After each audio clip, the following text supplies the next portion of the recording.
No perder de vista el hecho de que la educación y la universidad es un espacio que quizás tiene un valor intrínseco, ¿no? No solamente algo que uno debe buscar por, ¿será que me va a dar trabajo? ¿Será que voy a ganar dinero? Sino en qué medida eso tiene que ver con un desarrollo de uno mismo como ser humano, pues como de sus propias capacidades, independientemente de que eso dé réditos o no. Pues, no.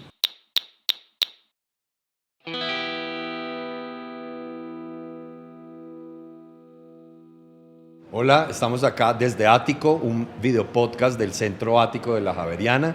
Tenemos este espacio para conversar sobre investigación, sobre temas académicos, pero sobre todo sobre curiosidades. La idea es entonces conversar. Soy Roberto Cuervo, diseñador industrial del Departamento de Diseño, y tenemos hoy un invitado muy especial, un artista, un filósofo, Gustavo Gómez. Contame, ¿quién sos vos, Gustavo? Bueno, muchas gracias, Roberto. Pues como ya dijiste, mi nombre es Gustavo Gómez, yo soy profesor de la Facultad de Filosofía de acá de la Javeriana. Digamos, en mi recorrido académico he pasado, pues empecé primero en artes plásticas en la Universidad Nacional, ya hace bastantes años. Posteriormente entré acá a filosofía y ahí seguí mi carrera académica y llevo ya casi 20 años como profesor acá en la universidad. Gustavo, me causa curiosidad, pues, ¿qué detona en tu vida el cruce entre artes pues, filosofía? Que no dudo que tenga, por supuesto, un arraigo Sí. uno en el otro, en la otra disciplina, pero ¿qué te lo detona a vos en tu vida? Pues yo creo que había como una articulación natural. En la carrera de artes uno veía como pues mucha teoría, había teoría del arte 1, 2, 3, 4, quiero decir varios semestres, historia del arte, entonces había un fuerte componente teórico y en ese componente teórico normalmente uno leía filósofos y filósofas. Y por ese lado pues me di cuenta de que me gustaría no solamente quedarme con la parte digamos más plástica, práctica de lo que era el arte, sino profundizar en la cuestión más teórica. Y así terminé aquí en la Javeriana porque pues tuve la oportunidad de ver algunos conferencistas, profesores de acá de la Javeriana como Gustavo Quirola cuando yo estaba allí en artes. Y por ese lado pues tuve ese vínculo y decidí continuar mi carrera acá. Pero había que hacer un trabajo, pues, un trabajo plástico y eso era sobre todo en dibujo y como, digamos, muy en relación como con el minimalismo y con el problema en aquel entonces lo veían esos términos como el problema del gesto en el dibujo. El gesto. Sí. Okay. Mira que yo desde el diseño, desde mi disciplina base, comprendo el gesto en el objeto, ¿cierto? Pero toda esa relación del objeto siempre se da en la medida en que hay un sujeto que usa ese objeto o que interactúa con ese sujeto. Entonces, el gesto es leído por el sujeto, pero lo contiene el objeto, sí. ¿Cierto? Y a mí me parece muy interesante también cómo el arte maneja esa dualidad o no de objeto-sujeto.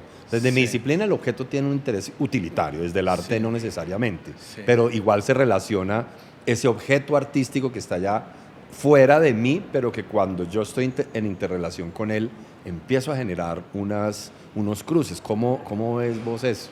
En el arte, como yo lo encontré, tenía mucho que ver con una especie de autoconciencia, es decir, con cómo los dibujos reflejan actitudes corporales, incluso una posición. Es distinto el dibujo como, digamos, cómo se constituye cuando uno está trabajando en un formato pequeño, en una mesa, que cuando uno está trabajando sobre un caballete o con una superficie, digamos, mucho más amplia.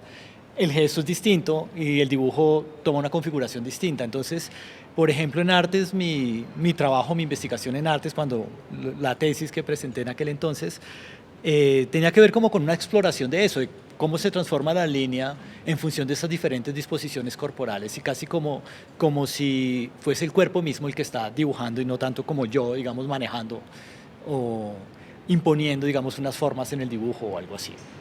Es que, yo no sé, yo creo que el dibujo es un modo de externalización de una idea que yo tengo dentro de mí. Entonces, a la final, cuando yo dibujo algo, pues soy yo también ahí, ¿cierto? Es también parte de mi cuerpo. Es mi cuerpo extendido, es mi dibujo y es mi obra. Sí, aunque como yo lo veía en aquel entonces, hace mucho que no, pues he vuelto a dibujar un poco, pero en realidad no lo hago profesionalmente o algo así. Eh, lo que me pareció interesante es como hay como una especie de descubrimiento, ¿no? Como cambiando un formato, o sea, cambiando el tamaño del papel, cambiando el instrumento, digamos ya no un lápiz, sino un pincel o una brocha, se transforma el gesto mismo y hay cosas que uno descubre sobre la imagen que no había presupuesto en ese proceso. Y que tenía mucho que ver también como con la repetición de un gesto, como el repetir, como cuando se teje, como el repetir un gesto termina configurando algo Claro. que uno no tenía presupuesto. Entonces no lo vería tanto como la expresión de algo que yo ya tenía, sino aquí como con una dimensión más gestual que quizás tendría que ver como con lo inconsciente o como de un saber que está más como en el cuerpo y no tanto como, digamos, en algo preconcebido, en conceptos o en ideas ya preconcebidas. Bueno, y ya aquí en la universidad, ¿cómo has manejado ese cruce o esos intereses, tanto desde la filosofía, como ahorita mencionabas, lo de la imagen, el cuerpo, todo eso? ¿Cómo te ha ido aquí investigando con eso y por dónde te has metido ya para generar pues, los productos típicos de Sí, investigación pues ha habido que nos muchos piden? giros, ¿no? Ujú. Ya quizás 15 años o... eh, ha habido muchos giros. eh, He trabajado, digamos, en la universidad en ámbitos, digamos, relacionados con la estética. He enseñado a veces las asignaturas que filosofía ofrece, por ejemplo, para artes plásticas o para arquitectura y diseño. Eh, pero durante una época yo traté como de enfocarme mucho como en lo más filosófico, por decirlo así, como dejar un poco de lado esa referencia a lo artístico. Y de nuevo era como en ese espíritu también de encontrar otras ideas, otros ámbitos. Siempre me topo, digamos, o siempre me sorprendo con que hay nuevas cosas por descubrir en esos, eh, o en esas exploraciones. Y bueno, quizás ahí habría que decir, uno de esos giros tuvo que ver con cómo yo dictaba cosas para artes, arquitectura, diseño, pero otros giros tuvieron que ver con cómo yo busqué un enfoque, algo más disciplinar, digamos, más que fuese concentrado solo en la filosofía para iniciar mis estudios doctorales. Y sin embargo, en mis estudios doctorales, pues me topé con que allí tomé clases sobre eh, autores como Maurice Merleau-Ponty, que era un fenomenólogo, que trabaja mucho sobre la percepción, sobre la corporalidad y sobre el tema del gesto. Y por ese lado el gesto, digamos, yo retomaba algo que me había inquietado desde que estaba en artes. Y por ese lado el gesto llegué a otra cuestión que es la de lo del saber incorporado, cómo hay cosas que uno sabe corporalmente y no tanto temáticamente, ¿no? Yo siempre pongo el ejemplo de yo no tengo ni idea de las medidas de mi carro ni de mi garaje y sin embargo yo puedo parquear el carro y mi cuerpo sabe, digamos, Claro. moverse con el carro para parquear sin necesidad de saber temáticamente las medidas ni de uno ni del otro. Entonces eso es como un tema que tiene que ver con lo del gesto, como hay algo que el cuerpo sabe que se expresa, por decirlo así, en la imagen, en el dibujo, pero que uno descubre es haciéndolo. Y lo Claro. mismo con esto que haya la fenomenología. Y como habitando el espacio, Sí, habitando el espacio es que uno desarrolla la propiocepción, sí, y ¿cierto? en la praxis, ¿no? En la práctica, como Claro. no es algo teórico. Mira que ahorita que mencionas a Merleau-Ponty, quisiera contarte que eh, parte de mi interés, Ujú, incluso investigativo y como creador, pues ha sido como una faceta de artista sonoro que he mm, venido explorando fuertemente a partir de mi investigación doctoral que tiene que ver con los paisajes sonoros urbanos ujú, y con esta idea de lo sonoro, pero no como un fenómeno físico, ujú, sino como una relación que media entre el sujeto y parte de su forma de habitar, por ejemplo, un espacio urbano, una ciudad, un mm, barrio, su ciudad o su misma casa. ujú. ¿Sí? Y tiene que ver con la cultura, con la identidad cultural sonora que puede tener o que desde el registro sonoro se puede trabajar. ¿Cómo verías vos esa capa que te estoy planteando tal vez de eso de lo sonoro desde esa perspectiva? Eso me recuerda mucho, digamos, algo que yo pensaba en la tesis de artes, cuando yo trabajaba en eso, y es una parte de la tesis era pues dibujos muy pequeños como con líneas micro había una parte como mediana, digamos, con un formato más o menos 50 por 50 centímetros, y había una parte que eran unos paneles de aproximadamente 1 metro por 1 metro, y eran varios, ya no recuerdo cuántos, quizás unos 15 paneles. Eh, y esos estaban ubicados en el Auditorio León de Grave, en un pasillo, en un hall. Parte de lo que descubrí, digamos, haciendo ese trabajo es cómo las texturas de las líneas y todo eso se iban transformando con el recorrido del espectador y cómo, Como con digamos, la luz. con la luz, y generaba como una especie de conciencia del espacio arquitectónico respecto de cómo está entrando la luz en el espacio y cómo se despliegan estos trabajos en ese pasillo. Y cómo enfatizaban o hacían como que uno tuviera una mayor conciencia de la perspectiva también del edificio. Entonces, cuando tú hablabas de lo sonoro como en esa relación más ambiental también, pues a mí me recordó que el dibujo no es solamente visual, sino que también tiene esa dimensión, digamos, corporal, que involucra una relación con la arquitectura. Si le fuésemos a hablar a una persona por aquí pasando por la calle, ¿cómo lo pondríamos como a pensar o a reflexionar sobre estos temas, sobre el gesto, sobre lo fenomenológico? ¿Cómo lo abordarías como para que una persona Sí. que está por ahí desprevenida pues tenga la posibilidad de pensárselo, ¿no? Sí, pues eso tiene que ver con otros de los temas que yo he trabajado como profesor acá y también en parte como investigador acá en la universidad, temas de filosofía feminista, filosofía de la discapacidad, em, también teoría antirracismo, y ahí hay digamos, un concepto central que es el del prejuicio incorporado, de cómo eh, el problema con el machismo, con el racismo o con la discriminación en- relacionada con capacidades no tiene que ver tanto con que uno crea o con que uno reconoce, por decirlo así, conscientemente que tiene creencias de ese tipo, sino cómo hay actitudes y cómo hay gestos que pueden promover o perpetuar formas de Violencias. discriminación, y que eso es particularmente difícil de comprender precisamente porque no necesariamente pasa por lo temático, lo conceptual, lo que uno ya sabe. Y entonces hay trabajos muy profundos que ha hecho la filosofía en esa dirección, como de dilucidar qué es lo que pasa con nuestro cuerpo, o sea, en qué medida o hasta dónde tenemos prejuicios incorporados eh, que a veces perpetúan formas de opresión, de discriminación.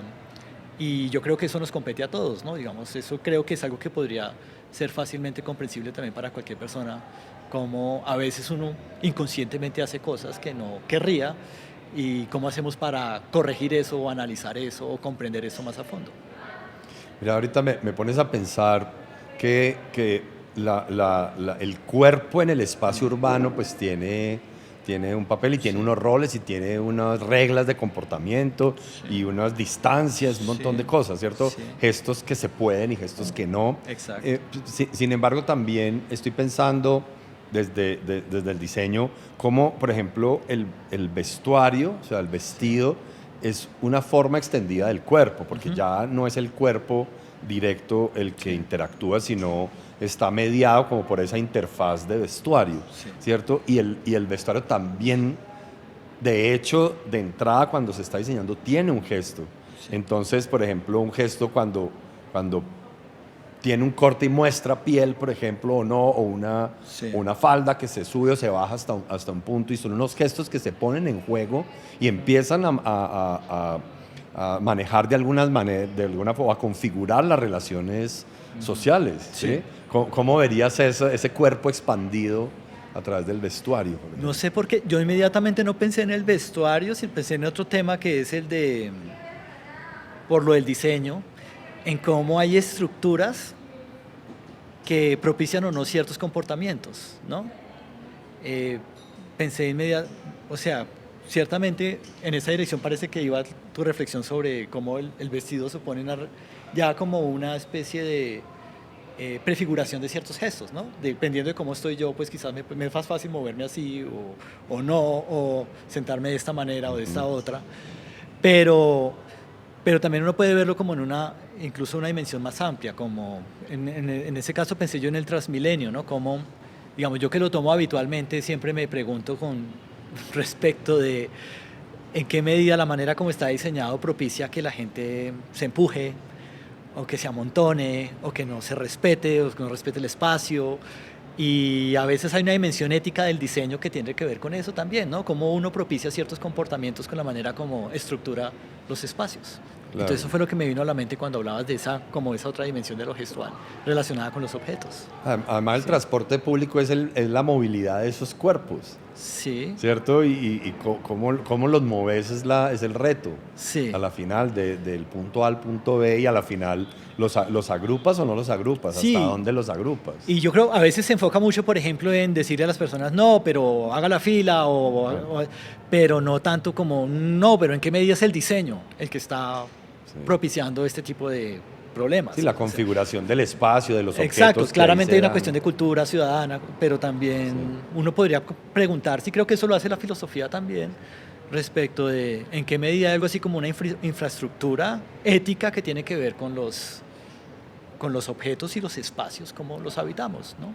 Y las ciudades también. Las ciudades, ¿cierto? sí. La Claro. iluminación Sí. de un espacio ¿Qué tan tiene amplio, mucho que ver qué con tan eso. amplio no es qué tan amplio no es una acera, lo de las cebras o la señalización, todo eso influye claramente. Mira que, volviendo a lo sonoro, que es un tema que me apasiona, mira que lo sonoro no responde a una geometría euclidiana, como que, fíjate que, o a los conceptos de propiedad, fíjate que cuando hay, no sé, un vecino que es muy ruidoso porque está haciendo una fiesta o taladrando algo, ahí no hay división de que de aquí para allá es mi casa y de acá para acá es mi propiedad, Sí. aquí está en la escritura, sino que el sonido atraviesa todo eso, incluso, por ejemplo, también en espacios urbanos, en la ciudad, en el espacio público o en los espacios de transporte. Sí. Fíjate que yo puedo agredir a alguien estando incluso lejos de esa otra persona, haciéndole, no sé, un chiflido feo, un gesto, O poniendo a mucho volumen sonoro.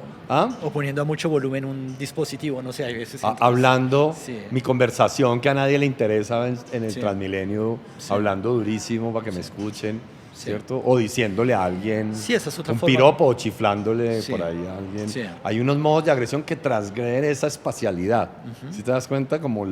Porque cuando los cuerpos físicamente están aglomerados ahí en el Transmilenio, pues hay una incomodidad Sí. tácita que pues, tiene Sí. que ver con la misma naturaleza del transporte público masivo. Sí. ¿Cierto? Sí. Pero fíjate que también hay otros espacios no tan euclidianos, no tan directos, que también Sí. se relacionan. Sí, y que habría que considerar también, ¿no? O sea, en qué medida allí pues uno no tiene tanto control sobre eso, uno no puede controlar y sin embargo puede afectarlo o no, o uno puede afectar a los demás de esa manera y a veces no se considera tanto, ¿no?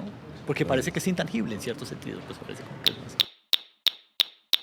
Para vos, ¿cuáles han sido como las dificultades de las líneas que has investigado? ¿Cuáles han sido los retos más importantes para vos? Bueno, para mí quizás una dificultad importante ha tenido que ver con con el imperativo de la especialización. Lo que quiero decir es como que creo yo como en el ámbito académico se asume que la investigación supone especialización y en mi caso particular creo que es más como una cuestión de mi carácter, por decirlo así, o mi personalidad. Me cuesta trabajo asumir de manera muy clara, como muy tajante, digamos, lo que sería esa especialización. Lo que quiero decir es que yo tiendo a dispersarme, entonces yo encuentro allí una dificultad. Para mí no es en sentido estricto como un problema, porque esa dispersión lo que ha hecho es que descubra muchas cosas, entonces que pues trabajé cosas de estética, pero también de fenomenología, me encanta la filosofía antigua y dicto también cursos de filosofía antigua, pero pues también me he involucrado con temas sobre feminismo, fenomenología aplicada a esos temas. O sea, te vuelve más transversal, más Sí, transdisciplinar a la final. y pues una dificultad es como que si hay, creo yo, a veces la presión o la expectativa de que haya una especialización. Entonces, que uno diga, no, pues mire, yo soy especialista en esto, muy específicamente. Claro. Pero en mi caso, no. Digamos, yo creo que hay una cierta dispersión. Es que digamos que las ciencias tradicionales, pues obviamente tienden a eso y Y Sí. casi que esta idea de cuál es mi perfil y cuáles son mis capacidades Exacto, sí. es como para buscarte un enfoque, Un ¿no? nicho, ¿no? Un Como nicho, sí. que uno sea más claramente buscamos al definible, experto en tal, entonces, lo Sí. encontramos por Sí. acá, ¿cierto? Y yo veo como, yo lo veo desde otro punto de vista, y es como hay una experticia que quizás surge del encontrar relaciones en cuestiones que parecen que en primera instancia no tienen relación. No sé, Transmilenio, feminismo y gesto, qué sé yo, Sí. y filosofía antigua, Platón, Aristóteles, ¿sí? Me interesa como algo que vi por ahí que me llamó la atención de tu perfil. Sí. Es esta idea del cyborg, también de Ok. esta combinación un poco Sí. del cuerpo, esa ya no distinción de lo natural y lo artificial, Ok. esa cosa que se va integrando, ¿cierto? En Sí. los cuerpos, que antes eran prótesis como las gafas, la ropa, pero se empiezan a hacer ya más intrusivos y a generar otras posibilidades de cuerpos expandidos, el trabajo de Stellark, por ejemplo, se me viene a la cabeza Sí. ya con esos octopads y no sé Sí.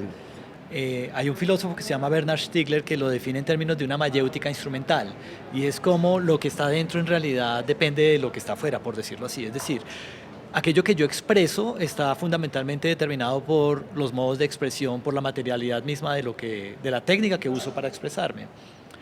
Y, y eso tiene que ver con lo que mencionabas sobre el cyborg y sobre las prótesis y todo eso. Desde la perspectiva de la fenomenología también hay reflexiones interesantes sobre eso, porque uno tiende a asumir a veces de manera crítica que hay algo así como una corporalidad pura a la cual usted después le añade algo. Ok. Pero si lo analizamos con más detenimiento, creo que uno se percata de que efectivamente toda la manera como nos constituimos está ya mediada por prótesis. Pues digamos, yo aquí tengo todo esto, el vestido mismo, exacto, el celular.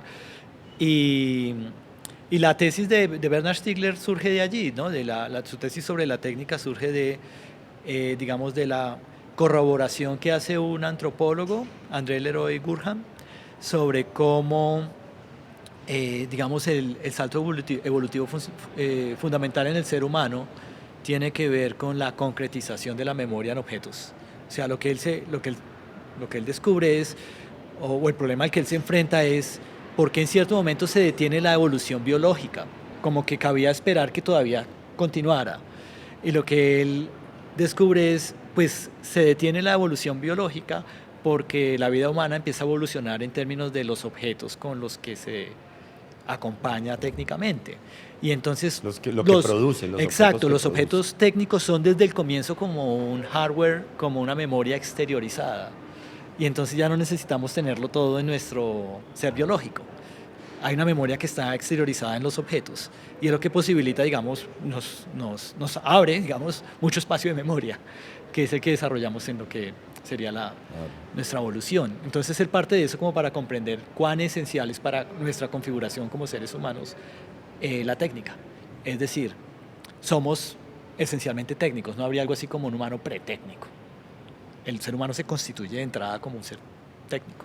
Sí, es como, desde las ciencias cognitivas se habla de la mente extendida, Sí, esa es la ¿cierto? idea, sí. Y creo que hoy en día pues, los dispositivos móviles pues, nos están ocupando gran parte de esos procesos, nos los liberan en la mente, ¿cierto? Y pues ya no tenemos que acordarnos de los teléfonos, muchas operaciones ya no las tenemos que hacer. Y yo me pregunto, y te extiendo la pregunta, ¿qué estamos haciendo hoy con todos esos recursos cognitivos que hemos liberado en esos dispositivos que procesan muchos datos por nosotros y nos liberan de unos procesos que se pueden computar allí adentro digitalmente y que ya no los tenemos que hacer? Es decir, estamos liberando recursos cognitivos, pues los estamos aprovechando, esa es mi pregunta. ¿Y en qué? Y si no, ¿por qué o qué deberíamos hacer? ¿Cómo lo ves? Yo siempre pienso esos temas en relación con lo que dice Stiegler. Él tiene una reflexión sobre lo farmacológico de la técnica. Él piensa la técnica como un fármaco y usa el término en griego. El término griego, fármacon, tiene, digamos, una ambigüedad semántica. No se puede traducir solamente como droga, como remedio, sino también sería veneno, También sería un alucinógeno, una droga que le permite a uno potenciar ciertas posibilidades, ciertas capacidades, ¿no? Y la idea del fármaco es interesante porque lo que supone esa reflexión sobre el fármaco, como la asume Bernard Stiegler, es que el fármaco nunca se puede controlar plenamente. Es decir, cuando uno usa una tecnología siempre hay como un daño colateral y hay un daño posible, digamos, o sea, no, y hay que estar, digamos, particularmente atento a, digamos, a cuál sería aquello, qué sería aquello que potencia y qué es aquello que empieza a poner en peligro el uso de un instrumento o de una determinada técnica. Y cuando hablabas pues de todo esto, digamos, lo del celular, lo de la mente extendida y todo eso, pues inmediatamente me venía a la mente lo de Stiegler sí, hay unos datos, unos cálculos que podemos, digamos, liberarnos de esa tarea poniéndolo en los dispositivos, pero hay como algo de regreso, hay un retorno que es peligroso. Stiegler habla como de diferentes momentos de proletarización. Entonces, teníamos el gesto, por ejemplo, los seres humanos antes tejían para producir los vestidos y todo eso, pero se crearon máquinas para que hagan eso de manera industrial. Y eso fue como una expropiación del gesto. Ya no lo hago yo, sino que se le delega a la máquina, pero por otra parte, ahora yo, en el contexto de una industrialización de este tipo de productos, debo subordinar mis movimientos, mis gestos al ritmo de la máquina, ¿no? Entonces, cuando uno ve estos videos de la gente empacando cosas y todo eso, es al ritmo de lo que se mueva la cinta o la máquina. Y él dice, eso es como el primer movimiento, el primer movimiento o el primer momento de la proletarización, que sería una proletarización del gesto y del cuerpo, una expropiación, también en el sentido como una alienación. Lo que era propio se vuelve extraño. Un segundo momento tiene que ver con una proletarización del espíritu, y es lo que eran, digamos, la actividad del el cálculo, el razonamiento y todo eso, pues ya lo estamos delegando en las máquinas. Y entonces, pues, nos libera en cierto sentido de ciertas tareas, pero por otra parte también podemos ver que ya no podemos pensar sino es en términos algorítmicos o en términos que cuadren en lo que es esa sistematización, de esa forma de producción del saber o del conocimiento de la información. Entonces, en un momento nos liberamos, pero por otra parte ahora tenemos que producir y hacer todo en función de esos mecanismos, ¿no? Y la vida académica cada vez más está marcada por esos ritmos que imponen, qué sé yo, la estandarización, rankings, estadísticas, ¿sí? Y tenemos que ajustarnos a eso. Y habría que esperar si de pronto nos estamos acercando a un tercer momento de proletarización que tiene que ver con una expropiación del sentido mismo de la vida, diría Stiegler.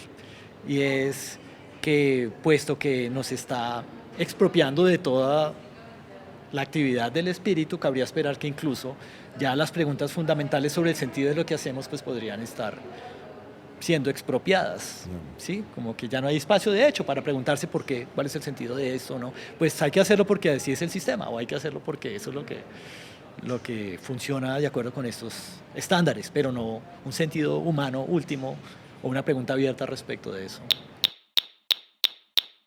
Bueno, ¿qué tendrías como para decirle, por ejemplo, a nuestros estudiantes, a nuestra población aquí más amplia en la universidad, alrededor de estos temas, como unas cositas claves que vos puedas decir, ojo que hay que pensarse esto? La liberación supone una otra forma de esclavitud también. Hay que estar particularmente atento a eso. Yo enfatizaría eso, creo que es algo particularmente urgente. No perder de vista el hecho de que la educación y la universidad es un espacio que quizás tiene un valor intrínseco, ¿no? No solamente algo que uno debe buscar por una utilidad específica, es decir, ¿será que me va a dar trabajo? ¿Será que voy a ganar dinero? Sino en qué medida eso tiene que ver con un desarrollo de uno mismo como ser humano, pues como de sus propias capacidades, independientemente de que eso dé réditos o no, pues no sé. En una mente como la tuya, que hablábamos de la dispersión, de lo transgresor, transdisciplinar y todo eso, te digo que a mí me pasa lo mismo, como me siento allí muy identificado. ¿Cómo decidís, cómo transitas, cómo navegás todos estos procesos del paso a paso, del día a día de la investigación desde que nace? ¿Cómo tomás esa decisión y cómo vas transitando o navegando allí, pues en esa institucionalidad en la que estamos inmersos de todas formas? Sí, yo creo que por la misma dispersión no podría como responder de una manera muy clara, pero yo creo que sería una forma de responder es volver sobre el comienzo de que yo no vi en la filosofía como una renuncia a lo fundamental de lo artístico en el sentido como un compromiso con la creatividad y con la exploración y el descubrimiento.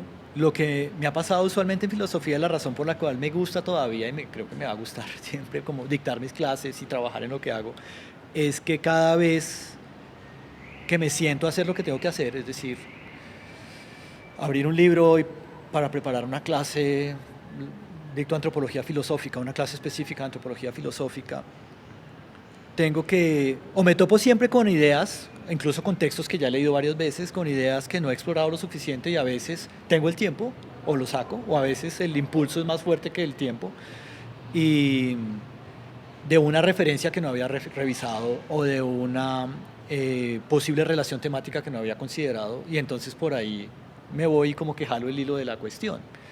Y creo que normalmente ha pasado así, y por eso puedes ver como que he escrito sobre cosas muy diversas en ese sentido.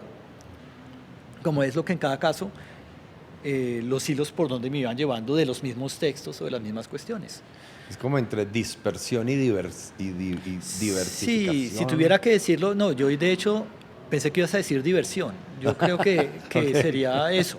A mí me ha permitido divertirme mucho en mi vida esa posición así más transversal y no tan encasillada. ¿Y te frenan la institucionalidad, todo esto, estos modos muy específicos de investigar o fluyes ahí? Me frena psicológicamente, es decir, siempre me siento culpable de que no soy lo suficientemente, digamos, especialista o algo así, pero a pesar de que creo yo soy más o menos como obediente y trato de hacer las cosas, digamos, hacer la tarea, en fin, me puede más como, no, pues es que en realidad me parece mejor irme por esto.